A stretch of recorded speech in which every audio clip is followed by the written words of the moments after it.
sama-sama konvoi yang besar bergerak ke Cyprus ya. Mungkin ketika itu ketika di Cyprus masih lagi berinteraksi dengan Ustaz ya. Ya. Sentiasa berinteraksi.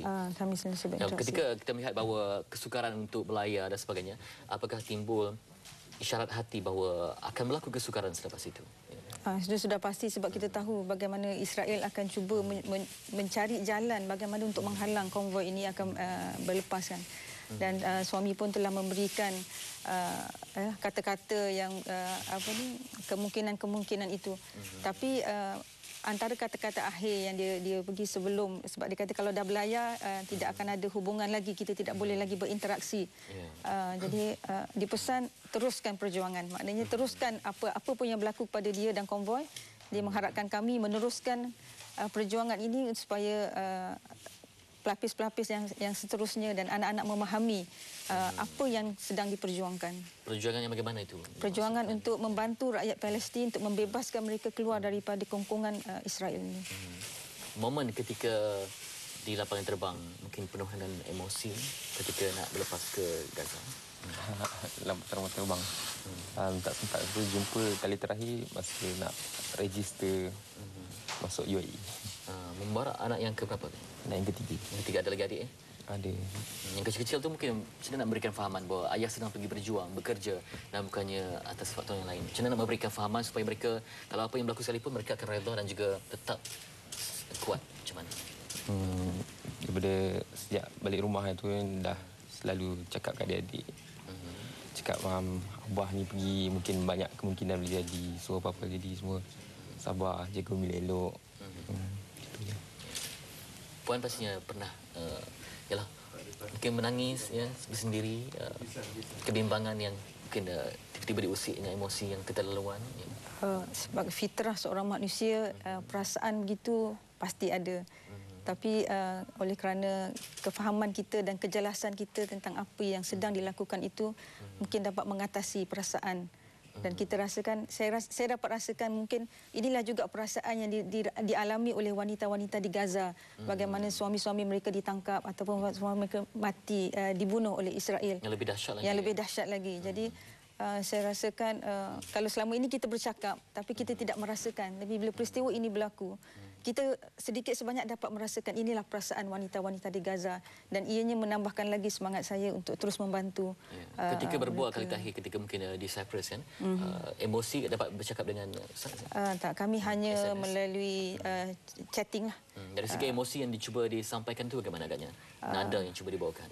Dia seorang yang tidak beremosi dari sudut kekeluargaan dan sebagainya lah. Sebab perkara dalam perjuangan dalam kerja-kerja kesukarelawan dan sebagainya, perkara ini telah ditanam sejak awal lagi. Benda ini bukan bermula berputik untuk pergi konvoi, tapi ia telah berlaku bertahun-tahun sebelum ini. Mungkin impian dia juga impian dia melakukan satu perjuangan kepada agamanya. Ya, betul. Dan anak-anak telah pun memahaminya sebab daripada kecil lagi dia telah dia mengajak sama kan. Keluarga ini diajak sama dalam aktiviti dan program-program yang boleh. Jadi kebersamaan tu dan anak-anak dapat merasai apa yang ayahnya lakukan. Jadi saya rasakan tidak mempunyai banyak masalah yang besar untuk kita memberikan kefahaman kepada anak-anak. Ya, Mubarak inilah antara pewarisnya. Dan abang dia yang sulung juga telah pun mengikuti jejak untuk bersama-sama dengan aktiviti. Cik Fizi, untuk mencipta kefahaman di kalangan ahli keluarga itu kan satu perkara yang mudah ya. Kadang ada suami yang ingin berjuang tetapi isterinya tidak restu. Ada mungkin yang berlaku sebaliknya. Jadi untuk memberikan bagi aktivis yang telah pun berada di sana, belasan orang difahamkan, macam mana nak memberikan sokongan berterusan kepada mereka yang tinggal di sini supaya tetap sabar dan juga redha.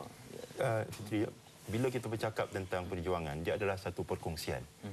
Jadi dalam sesebuah keluarga tu, kalau hanya suami atau isteri ataupun anak yang berjuang, tetapi yang lain tidak terlibat, maka dia akan mendatangkan satu keresahan di dalam keluarga tadi. Tapi kalau semuanya mendukung perjuangan ini, ya, mereka semua mempunyai satu kefahaman terhadap apa yang mereka perjuangkan, maka kita akan dapati ada kekuatan dekat situ. Suami akan mendapat kekuatan, isteri akan mendapat kekuatan dan saling sokong menyokong. Ya. Saya menyaksikan sendiri ketika pasukan sukarelawan ini berlepas daripada KLIA, saya melihat setiap wajah-wajah isteri dan anak-anak ditinggalkan. Mereka menunjukkan suatu wajah yang penuh dengan keredaan. Ya. Bahkan mereka berbangga, ya. Mereka merasakan ini adalah anugerah daripada Allah Taala dan mereka merupakan orang yang istimewa kerana terpilih daripada sekian banyak orang, ya. Bahkan yang lain-lain tu merasa cemburu dengan anugerah dan nikmat yang mereka perolehi. Saya nak beritahu dekat sini kepada para penonton yang budiman, ketua misi iaitu saudara Tuan Haji Nur Azman bin Syamsuddin yang merupakan pengurusi kepada haluan Palestin, ini yang beliau cakapkan, bahawa kami akan tetap sampai ke Gaza walaupun harus berenang ke sana, ya.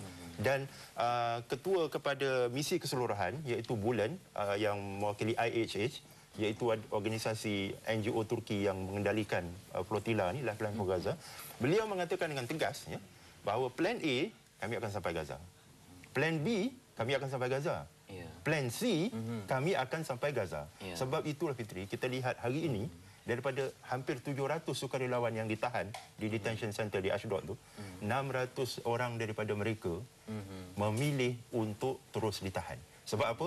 Sebab bagi mereka, misi mereka tidak selesai sehinggalah barang-barang ini mereka hantar sendiri kepada penduduk Gaza. Jadi saya amat yakin bahawa ke-12 sukarelawan kita yang sekarang ini berada, termasuk 2 orang wartawan ni yang berada di pusat tahanan Israel tu, mereka mempunyai semangat yang sama, bahawa mereka tidak redha, bahkan mereka menolak untuk dibebaskan dan memilih untuk terus ditahan sehinggalah misi mereka berjaya, iaitu barang-barang ini disampaikan kepada rakyat Gaza. Mereka bertuah sebab berjaya mencipta pengalaman berhadapan dengan Israel Lanatullah itu sendiri.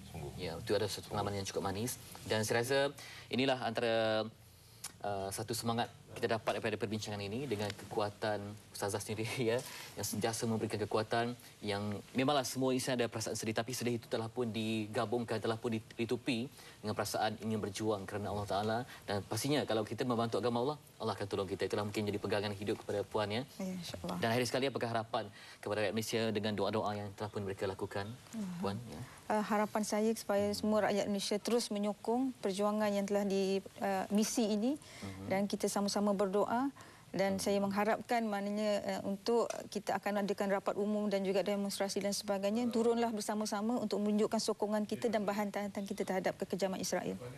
Sedikit pada Mubarak. Saya harap agar semua rakyat Malaysia sentiasa terus berdoa untuk kemenangan. Semoga menjadi seperti ayahnya, ya. InsyaAllah kita doakan. Itulah dia perbincangan saya bersama dengan Cik Hafizi Muhammad Nur, pengarah untuk PACE, kepada Sharifah Mahiza, isteri kepada sang pejuang yang sedang dengan semangat yang tinggi, ya, berjuang di Gaza, dan juga Mubarak yang bersama kita untuk hari ini. Dan saya teringat satu kisah yang masyhur, seorang lelaki yang menghantar 3 anak lelakinya untuk berperang, ya. Yang pertama terkorban, dia tak menangis. Yang kedua pun dia tak menangis. Yang ketiga dia menangis. Sebabnya seorang ibu, ya. Sebabkan tak ada lagi anak yang dah dihantar. Itulah mungkin darjat tertinggi perjuangan untuk memertabatkan kembali, membebaskan daripada cengkaman Israel yang kejam sepanjang zaman. Terima kasih sekali lagi saya ucapkan. Kita doakan kemakmuran dan bantuan Allah akan bersama kita mengiringi perjuangan yang cukup murni ini. Dan nanti kita akan kongsikan pelbagai lagi pengalaman menarik di MSI. Yang paling penting kita teruskan panjatkan doa. Doa senjata mukmin yang paling ampuh. Secara langsung kita berdoa kepada Tuhan, insya-Allah akan diberkati dan semoga dipermudahkan urusan untuk menyampaikan bantuan kepada penduduk Gaza yang amat dahagakan bantuan kemanusiaan. Jumpa lagi selepas ini di Malaysia hari ini. Tetaplah bersama kami.